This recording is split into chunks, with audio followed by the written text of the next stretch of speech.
met at the coffee machine, right? Yeah. Yeah. We just met at the coffee machine, right? Two of Cappuccino. us. I just saw you over there at the coffee. Yeah.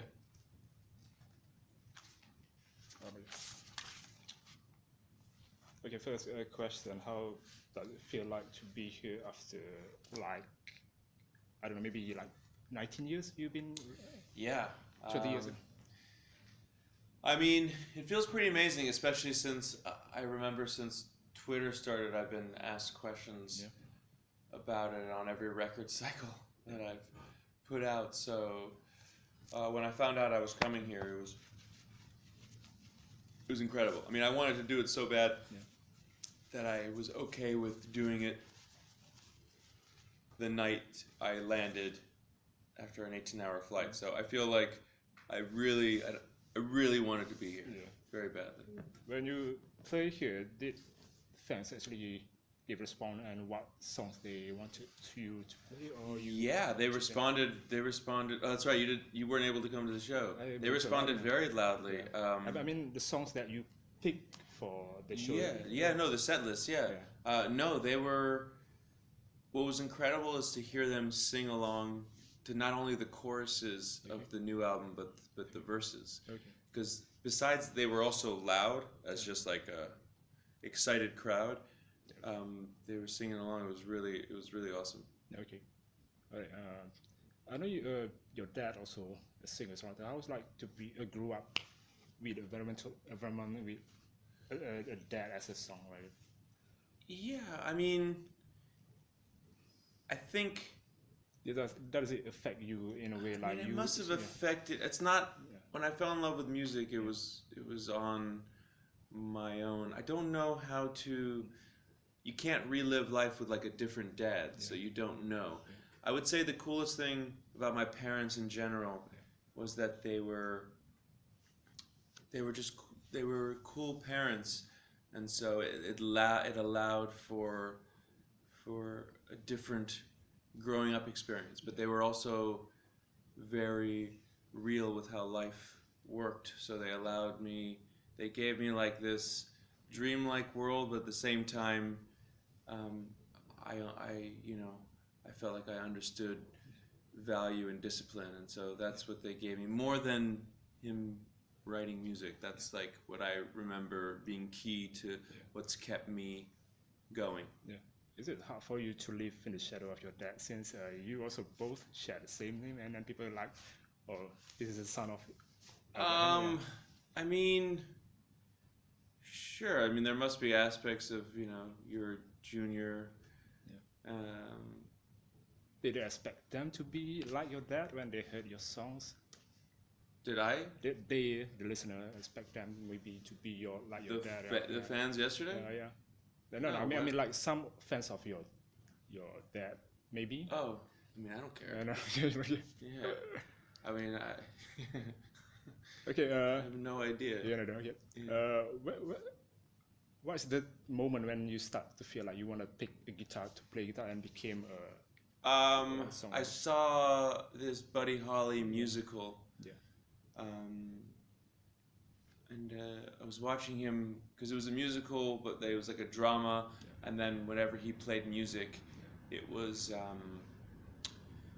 in recording or on stage as a show. And so when I saw him perform, and he was like, wearing glasses and wrote his own songs, and he was like 20 years old and playing guitar and singing, I just couldn't believe that was something you could do. And I had to do it. I just saw that you actually wanted very hard to play like Buddy Holly when you pick your guitar very high, just like Buddy Holly. Is it? I don't know if it was just that all my guitar influences, Buddy Holly, Roy Orbison, John Lennon. All my favorite guitarists wore their guitar high. Even Jimi Hendrix wore his guitar high. No one, the people who wore it low, when I was growing up were really dorky to me. Okay. So it was like, And then you find out later there's some very cool people who wore it low. But it's just like where I felt comfortable. It's where I felt cool. I put it there and I was like, oh shit. I looked in the mirror and I was like, I felt unique. You know, you have to base things. It's like how you get, it's just you base things on what's going to make you feel like you can give more. Like we talked about your latest album, Francis. Francis Well Trouble. Like how long does it take for you to collect all this material to become a full album? Well, you're just always collecting material. How does songwriting process it for you? Well, you're just like, you're always collecting material when you're on downtime. Yeah. Occasionally when you're working, like on tour. Yeah. And then you come home, like I started album 5, volume 2 of Francis Trouble already. Yeah. And we just had a little time in June. Yeah. And I had a new thing I had just done and like this other thing, and Gus came and we started making a demo, and they just start growing. So you have like a little part and you're like, okay, let's see where it goes. All right, cool, let's play that and try to find another section, and then you do like A-B parts, and then you grow it and you try to find some kind of structure, something simple. You always try to keep it as simple as possible so that it can grow on top of it and get more complex as it goes along. And then it's just like slowly, you know, I'm not a quick musician. It takes time, but it's like slowly etching away, and you just, you know, you just work. You know, you have to sit there and like, what's coming out that feels so strong and what's not, and you have to be honest with yourself and throw away the stuff that's not working.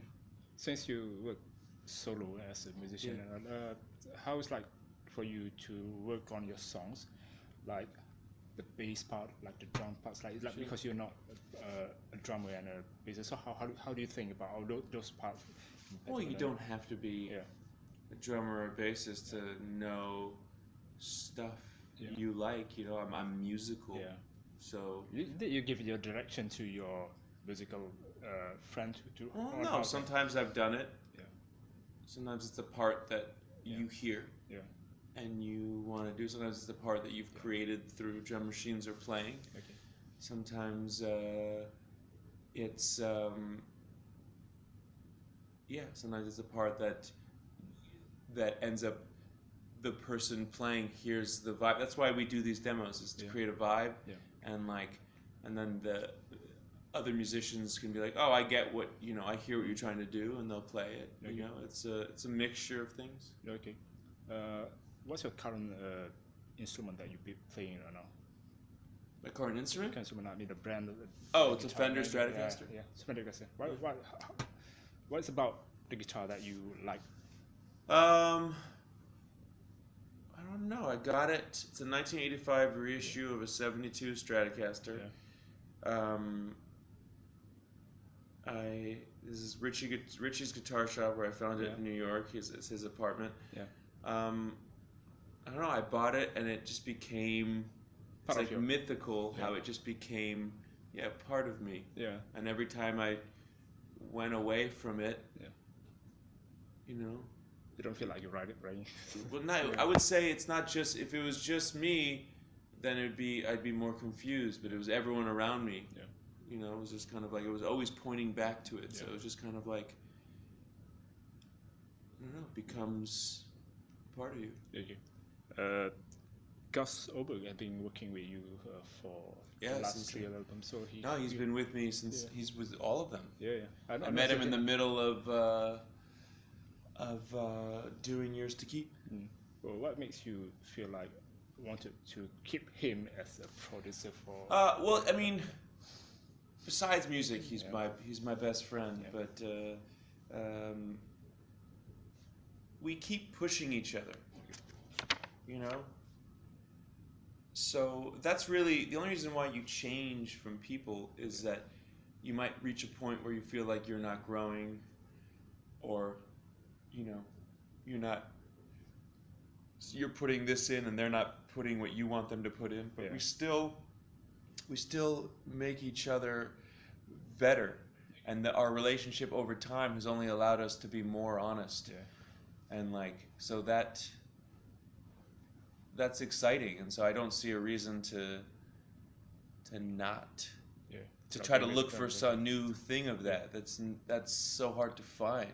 I think people look for a new one because they haven't found the right one. You know, I found the one that keeps me better than me. Okay. So when we're together, we're better than when we're apart, and that's what you're always trying to find. Okay. But as a musician, when you heard each album of your own, like, do you feel like this album has to be separate, different from the previous one? Like, you feel like maybe some other people who you wanted to work with, other than one person? Okay. Is there other people I wanted to work with? Like, you feel like to give a different feel on your upcoming album, say? I mean, like sonically? Yeah, sonically, yeah.